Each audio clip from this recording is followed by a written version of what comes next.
সৃষ্টির ইতিহাস তোমাদের জানা দরকার, কারণ আজকে তোমরা শিশু আছো, আগামী দিন তোমরা এই ভারতবর্ষের একজন উপযুক্ত নাগরিক হয়ে গড়ে উঠবে।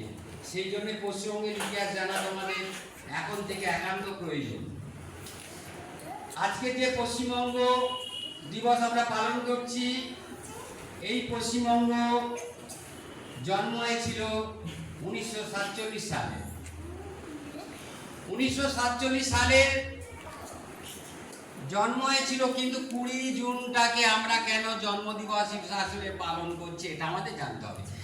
যে জুন মাসে জন্ম হয়েছিল যখন, তাহলে 1 তারিখ হতে হবে, কিন্তু 20 তারিখ কেন? আর আমরা স্বাধীনতা পেয়েছি 1947 সালে 15 আগস্ট, অর্থাৎ আগস্ট মাসে প্রায় 2 মাস আগে পশ্চিমবঙ্গে জন্ম হয়েছিল। এর ইতিহাস হচ্ছে, যখন আমার এই দেশ পরাধীন ছিল ইংরেজদের কাছে, ইংরেজরা তখন শাসন করত, তখন এটা বঙ্গদেশ নামে খ্যাত ছিল। এখানে নবাবরা থাকতো, নবাবরা শাসন করত। এই দেশটাকে টুকরো করার একবার ষড়যন্ত্র হয়েছিল, তখন আমাদের এখানকার যে ভাইসরয় ছিলেন লর্ড কার্জন, তিনি ভাঙার চেষ্টা করেছিলেন। তার বিরুদ্ধে একটা গণ আন্দোলন গড়ে উঠেছিল। সেই গণ আন্দোলনের নাম হচ্ছে বঙ্গভঙ্গ রোধ। অর্থাৎ আমরা বাংলাকে ভাঙতে দেব না, বাংলা থাকবে। তৎকালে ভাঙা সম্ভব হয়নি। তারপর যখন ভারতবর্ষে ইংরেজদের তাড়ানোর জন্য বিশাল আন্দোলন শুরু হলো, ইংরেজদের আমাদের এই দামাল ছেলেরা ইংরেজদের বিরুদ্ধে সশস্ত্র আক্রমণ করলো, ইংরেজরা প্রায় মৃত্যুবরণ করছে। তখন ইংরেজ সরকার পালাবের জন্য ছটফট করছে, কিন্তু তারা পালাবের জন্য রেডি হয়েছে, প্রস্তুতি নিয়ে নিয়েছে, তারা পালাবে, এই দেশ ছেড়ে পালিয়ে যাবে, এই দেশের শাসনভার এই দেশের মানুষের হাতে দেবে। কিন্তু ষড়যন্ত্র তো ছিল। তাই তারা বাংলাকে ভাঙার আর একটা ষড়যন্ত্র করলো। দুটো দেশ তৈরি হবে, একটা পাকিস্তান তৈরি হবে আর একটা হিন্দুস্তান। যেখানে হিন্দুরা বেশি সেটাই হবে হিন্দুস্তান, আর যেখানে মুসলমানরা বেশি সেটা হবে পাকিস্তান। তারা তৈরি করে নিল আমাদের নেতারা, এবং পাকিস্তানের পক্ষে যে নেতারা ছিল তারা সেটা রাজি হয়েছিল।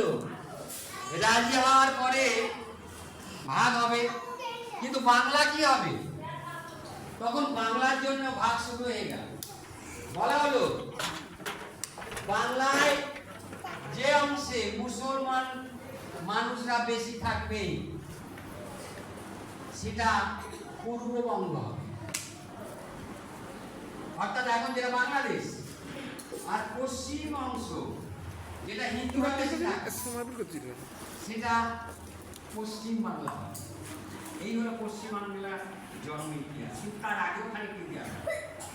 1947 সালে জুন মাসের 20 তারিখে, জুন মাসের 20 তারিখে একটা ভোট হয়েছিল যে এই পশ্চিম বাংলা পশ্চিমে থাকবে না পূর্বে যাবে, একটা ভোট হয়েছিল। সেটা 20 তারিখেই হয়েছিল। 20 তারিখে সেই ভোটে আমাদের হিন্দু সমাজের মানুষরা ভোট দিয়েছিল। 52টা ভোট পড়েছিল পশ্চিমবাংলা হিন্দুদের অংশ, তাই পশ্চিমবাংলা পশ্চিমে থাকবে, আর 21টা বিপক্ষে ভোট পড়েছিল। তাহলে 52টা ভোটে জিতেছিল, তাই হিন্দু প্রধান অঞ্চল পশ্চিম দিকে ছিল, তাই এর নাম হলো পশ্চিমবঙ্গ। আর মুসলমান সমাজ যেদিকে বেশি ছিল সেটা পূর্ব দিকে, সেটা পূর্ববঙ্গ, সেটা পাকিস্তানের সঙ্গে থাকবে, আর পশ্চিমবঙ্গ থাকলো ভারতবর্ষের সঙ্গে। তারপরে অনেক ইতিহাস আছে। পাকিস্তানের সঙ্গে পূর্ববঙ্গ গেছিল, কারণ পাকিস্তান হচ্ছে মুসলিম প্রধান, পূর্ববঙ্গ মুসলিম, কিন্তু সেখানে ভাষা, তাদের ভাষা ছিল উর্দু, আর পূর্ববঙ্গের মানুষের, বাংলার মানুষের ভাষা ছিল বাংলা। তারা তো উর্দুতে কথা বলতে জানে না, তাই হয়েছিল এক মহা আন্দোলন, ভাষা আন্দোলন। সেই আন্দোলন ফলে পৃথিবীর মধ্যে একটাই দেশ বাংলাদেশ তৈরি হয়েছিল, কেবলমাত্র ভাষা আন্দোলনের মাধ্যমে। আর আমরা পশ্চিমবঙ্গ লাভ করেছিল সেই 20 জুন ভোটে জিতে। এই হলো পশ্চিমবঙ্গের ইতিহাস। পশ্চিমবঙ্গ আমার জন্মভূমি, আমার রাজ্য, আমার ভারতবর্ষ দেশের একটা উল্লেখযোগ্য রাজ্য, যেখানে সবই আছে, কি নেই, যেখানে খনিজ থেকে শুরু করে প্রাকৃতিক সৌন্দর্য, সুন্দরবন আছে, যেখানে রয়্যাল বেঙ্গল টাইগার আছে, বিশ্বের বিখ্যাত যে সপ্ত আশ্চর্য আছে আমাদের এই বিশ্বে, সেই সাতটার মধ্যে একটা আছে আমাদের এই সুন্দরবন। তাহলে আমাদের এই বাংলা, পশ্চিম বাংলা, এটা আমাদের গর্ব। তাই পশ্চিম বাংলার জন্য আমরা গর্বিত, আমরা ধন্য। তোমাদের এই ইতিহাস জেনে রাখতে হবে। ইতিহাস জানলে তোমরা তোমার নিজের রাজ্যকে ভালোবাসতে পারবে, নিজের মাতৃভূমিকে ভালোবাসতে পারবে। আমার দেশের যেমন ঐতিহ্য আছে, আমার পশ্চিমবঙ্গের ঐতিহ্য আছে। আমার দেশ যেমন আমার কাছে আমার মা, তেমনি পশ্চিমবঙ্গ ঠিক আমার কাছে আমার মায়ের সমান। কারণ আমি রাজ্যকে যদি ভালোবাসতে না পারি, তাহলে আমি দেশকেও ভালোবাসতে পারবো না। তাই আমরা আজ থেকে শুরু করলাম, এই বছর থেকে শুরু করলাম, পশ্চিমবঙ্গ দিবস হবে। যতদিন এই সরকার থাকবে, এই পশ্চিমবঙ্গ দিবস কিন্তু প্রতি বছর পালন হবে। আমি থাকবো না, কিন্তু অন্য মাস্টাররা থাকবে, তারা পালন করবে। তোমরা আপাতত আমাদের স্কুলে এখন বর্তমান 3-4 বছর থাকবে, কিছু ছেলে সামনে বছর চলে যাবে।